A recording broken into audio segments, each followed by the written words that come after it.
Instituto também coloca aqui, ó, comenta um pouco sobre como tem sido o processo de recuperação da cultura material, como indumentária, utensílios e etc.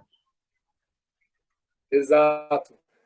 Então, isso é o que eu falei para você, isso virou uma coisa cultural nossa, assim, cara. Então, virou até um tipo de ritual nosso fazer resgate desses materiais.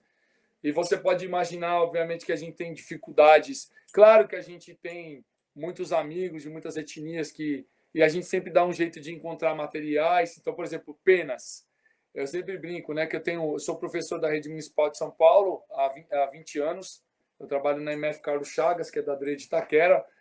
E eu sempre falo para os alunos: quem tem um papagaio aí? Eu, professor, ou amigos professores. Ah, eu tenho um papagaio. Eu falo: então é o seguinte, todas as penas que caírem dos papagaios tragam para a gente. Então, assim, eu estou sempre por aí, eu e a Carol Minguet, a gente gosta muito de, de, de andar pela mata, a gente escala sempre, já virou uma coisa tradicional nossa de subir junto com meu amigo Marcos Pancararu aí, se ele estiver vendo, depois ele vai ver que também eu vou mostrar para ele, eu vou mandar o link. É um cara muito legal lá de Suzano. Nós fazemos uma subida que é praticamente uma peregrinação cultural, vamos dizer assim, que é a Pedra Grande. É uma montanha de 1.200 metros, a gente sobe e a gente sobe pintado, cantando as músicas tradicionais, cada povo canta o seu e a gente vai conversando e a gente sempre recolhe materiais, cara. Então, assim, a nossa busca, como a gente está na cidade, a gente está sempre buscando materiais. Então, quando a gente vai para algum lugar no interior, sempre que a gente tem a oportunidade de trazer alguma coisa, a gente traz, cara.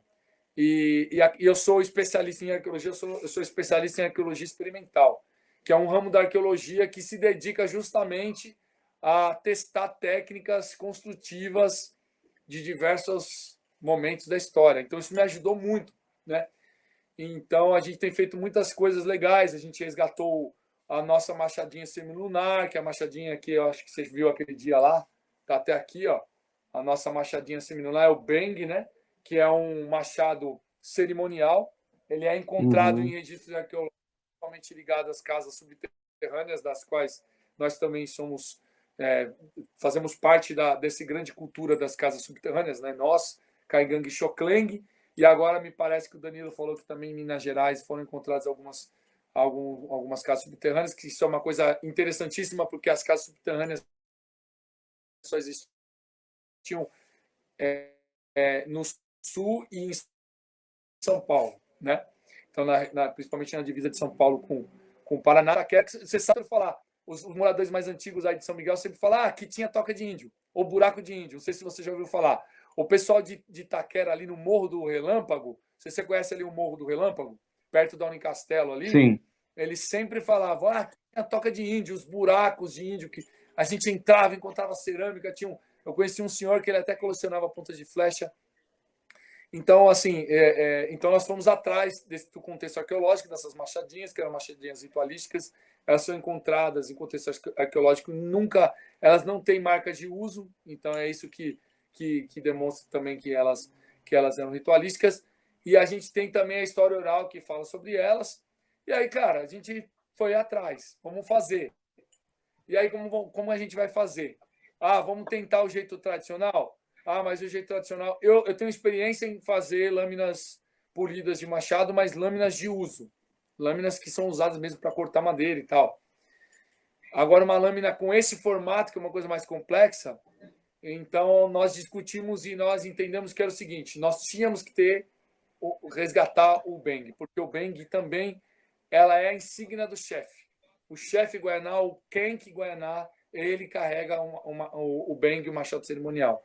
Então, isso é importantíssimo para a gente, para resgatar a questão da estética, enfim, a questão também das insígnias que diferenciam as pessoas dentro da nossa sociedade.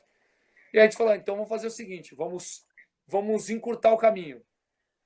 Então, eu levei um modelo para cortar numa marmoraria, cortar o granito no formato, e aí eu trabalhei esse granito durante 2 anos, a afiação dela da maneira tradicional, usando como abrasivo areia e uma rocha, e trabalhando. Cara, foi muito tempo. E aí admito que no final fui vencido pela dureza do granito que a gente escolheu. E aí um amigo nosso que trabalha com lapidação de pedra, ele nos ajudou na parte final, né? Que para nós, cara, não tem problema nenhum, porque quando você vai buscar resgatar esses objetos tradicionais, obviamente você vai precisar da ajuda de pessoas, tanto de outros povos indígenas que conhecem técnicas que a gente pode aproveitar para resgatar, quanto de profissionais, cientistas, arqueólogos, etc. e tal. E a gente passou a fazer isso. A gente resgatou o cunru, que é o manto tradicional, que é que é o manto que, inclusive, não, eu não usei aquele dia, mas é um manto que está aqui, ó. É um manto. Isso aqui, cara, o cunru, cara, o manto cunru, ele é, ele é a base da nossa cultura. Não tem nenhum objeto dentro da cultura guaianá que defina tanto o que é ser guaianá do que o cunru, né? Da mesma forma como era para os Caingangue e era para os Xocleng também, né?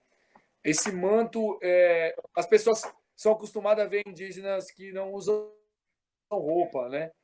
E como a gente sabe que muitos indígenas do Brasil utilizam roupas, a xanica, o zelanal, etc e tal, e nós também, Guaianá, também utilizávamos, né? A gente fala, por exemplo, isso aqui, no meu idioma, isso aqui é upumá, ou unamá, que é é uma espécie de uma bata. Mas a gente tem um inli. O inli é um tipo de um poncho. E a gente tem o tirê, que é aquela saia tradicional que a gente, inclusive, utilizou aquele dia lá, né? Essas são as nossas roupas tradicionais. O curu era tão importante porque nós, Guaianá, por exemplo, não temos tradição de sentar de cócoras, como outros indígenas. A gente senta no curu. Então, o curu, que é inclusive uma discussão que eu faço, eu e o William do Instituto Inatiquié, a gente conversa muito sobre o que é sagrado para os povos indígenas. Né? E as pessoas ficam, é sagrado, um objeto sagrado tem que ser guardado com muito cuidado. Obviamente que existem objetos que são sagrados para nós, que são importantes o suficiente para a gente tratar aquilo como um tesouro.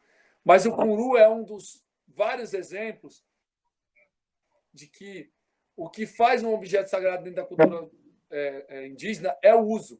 Então, o curu, ele podia tanto servir para você sentar, ele servia como cobertor à noite, porque nós somos povos indígenas vivem em região muito frio. São Paulo eram, né, as cartas dos jesuítas que falam que no inverno aqui se encontrava as pessoas indígenas e não indígenas mortos de frio nas trilhas. A gente utilizava ele como cobertor, mas nos rituais a gente usava ele como manto. Então, no ritual, no momento que você está usando ele como manto, ele se torna uma coisa sagrada. E ele era tão. E depois ele volta a ser uma coisa profana. No outro dia você pega ele para sentar do lado de fora para tomar sol. Entendeu? Então, assim, o curu é tão importante para a gente que a palavra que a gente usa para. Que a pessoa chama de parente, né? Agora a gente tem esse costume, né? Chamar outros indígenas de parente. Nosso idioma, parente é cunuton. Cunuton, se você for ver literalmente o significado literal da palavra, a gente usa como parente, mas se você for ver o significado da palavra, significa sem curu, ou aquele que não usa o curu. Então, percebe quanto é importante esse objeto para a gente, a ponto de você diferenciar um indígena de nós através da utilização. Então, o Guaianá é o que usa curu. O que não usa curu não é Guaianá. Então, é um objeto que tinha sido perdido há muito tempo. E aí, cara, mais do que sentimos a urgência de resgatar os curu, porque, cara, isso é o que faz, o que nos faz ser Guaianá. Então, obviamente que a gente sobreviveu muito tempo sem isso, mas aí a gente falou, cara, não dá. O curu é muito importante, vamos resgatar, né? E antigamente ele era feito de fibra de caraguatá. Eu conheço a técnica, cara, é muito trabalhoso. E aí você falou, o acesso ao material é muito difícil para a gente. Então, o que nós fizemos? Nós passamos a utilizar algodão cru. E é o que eu falei, cara. Aí tem gente que fala, perdeu. Não, a gente não perde nada, a gente ganha. Porque a gente resgatou um objeto da melhor forma possível. Da forma como a gente... O importante é voltar o objeto, porque quando você volta o objeto, você volta toda uma questão cultural em torno dele ritualística em torno dele. Então, você vai resgatar muita coisa com um objeto. Por falar, vocês só fizeram objeto. Não. A gente faz objeto e esse objeto ele resgata o universo todo que vem junto com ele. Então, O objeto é um símbolo, né? Exatamente. Obviamente que a gente pretende no futuro resgatar a técnica tradicional, assim que possível, quando nós estivermos com a nossa aldeia. É a nossa luta agora e a gente tem certeza que a gente vai conseguir. Mas é importante que a gente faça objetos como esse. E tem outro grande exemplo que a gente tem também. Né? Nós, Goianá, nós fazíamos Ikegnesgru. Ikegnesgru significa cabeça sagrada, ou cabeça iluminada. Nós tínhamos costume de fazer cabeças troféu com as cabeças dos nossos inimigos, né? Então tinha todo um ritual envolvido nisso. Então, na dança da onça, que é um ritual nosso, um dos rituais mais importantes nossos, que é a dança da onça, que é uma dança de guerra, né? A dança de preparação para a guerra, se dançava com as cabeças dos inimigos também, além do couro de onça. São aquelas cabeças que elas diminuem por causa que retira os ossos e tudo mais, não? Quem diminui, só tem um povo, alguns povos, eu acho que dos povos que ainda existem que faziam isso são os jíbaro, né? Os jíbaro, eles diminuem as cabeças. As nossas cabeças são mais parecidas com a dos munduruku, que conservava o crânio e tal, e ela continua do tamanho natural. Porque aí o crânio tá ali, né? Tá. E isso é uma coisa importantíssima. E, obviamente, que apesar de eu ter muita vontade de fazer a cabeça do troféu com algumas pessoas, mas hoje a gente não pode, então nós nos reunimos e decidimos que nós resgataríamos esse valor tradicional da melhor forma possível. Então, como a gente faria isso? Então, a ideia era resgatar toda a simbologia que a cabeça do troféu tinha para nós, com um objeto que representasse isso. Então, nós fizemos uma réplica de uma cabeça troféu. Então, nós utilizamos... Cara, foi todo um processo, porque todo esse... É isso que eu acho que o William está falando, né? Porque esse processo é um processo muito legal para a gente, porque... E onde está essa cabeça? Hã? Onde está essa cabeça troféu? Ela está guardada comigo, em casa. Então, se você quiser, depois eu até dou uma corridinha ali e pego para mostrar. Vai ser interessante no finzinho a gente ver.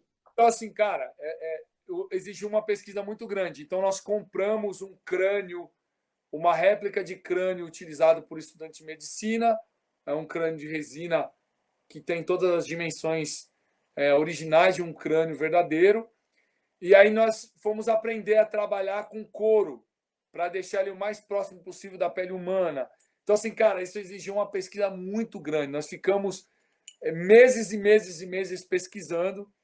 E aí nós fizemos a cabeça, cara, e ela ficou tão perfeita, que hoje a gente tem medo de sair com ela na rua. Porque muitas vezes, quando a gente vai fazer alguma apresentação assim, às vezes a gente tem vontade de levar, porque se tornou um objeto ritualístico. Nós usamos nos nossos rituais, não é só um objeto decorativo. Hoje ele é utilizado nos rituais nossos. Nós vamos querer ver. Só que ficou tão perfeito, cara, que a gente tem medo de sair na rua e, de repente, a polícia parar a gente e até a gente explicar que aquilo não é uma cabeça de verdade, porque ela tem cabelo, tudo. Cara, então, assim, para nós foi uma experiência muito legal, assim. Então, com esses elementos. Então, vamos dizer assim, que o nosso resgate, o resgate cultural Goianá, a base do resgate cultural Goianá é a cultura material. A cultura material é o carro-chefe, é a locomotiva que traz todas as questões de significado, de cosmovisão da cultura Goianá, cara. Então, o William é um cara que acompanha como pesquisador também, e ele deu toda essa ressurgência nossa através da cultura material. Então, por isso que hoje, nós, apesar de sermos indígenas em contexto urbano, nós somos indígenas, os Guaianás, nós temos uma estética muito característica, muito forte, muito própria, porque o resgate da cultura material é o nosso maior orgulho. É o nosso maior orgulho, né? Então, Eu acho que é isso.